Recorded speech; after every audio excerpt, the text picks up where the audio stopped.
चांदवड तालुक्यातील डोणगाव येथे विहिरीत पडून बिबट्या व कुत्र्याचा मृत्यू.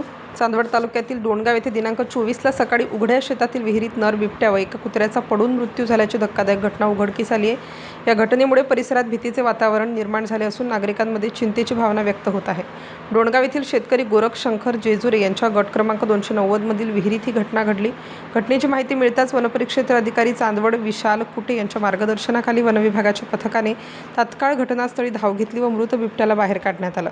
प्राथमिक अंदाजानुसार बिबट्या हा कुत्र्याचा पाठलाग करत असताना विहिरीत पडला असावा. दोन्ही प्राणी विहिरीत मृत अवस्थेत आढळून आले. वनविभागाने बिबट्याचे शव चांदवड नववसाहतीत नेऊन पशुवैद्यकीय अधिकाऱ्यांकडून शवविच्छेदन केलं. त्यामध्ये बिबट्याचे वय अंदाजे 3 ते 4 वर्ष असल्याचे निष्पन्न झाले आहे. पुढील कार्यवाही शासकीय नियमानुसार सुरू असल्याची माहिती अधिकाऱ्यांनी दिली.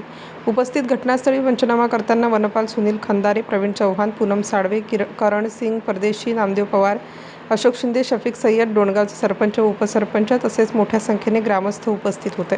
नागरिकांना सतर्कतेचा इशारा. वन्यप्राणी मित्र भागवत झालटे यांनी नागरिकांना सावधगिरी बाळगण्याचे आवाहन केले आहे. रात्री अपरात्री लहान मुलांची विशेष काळजी घ्यावी.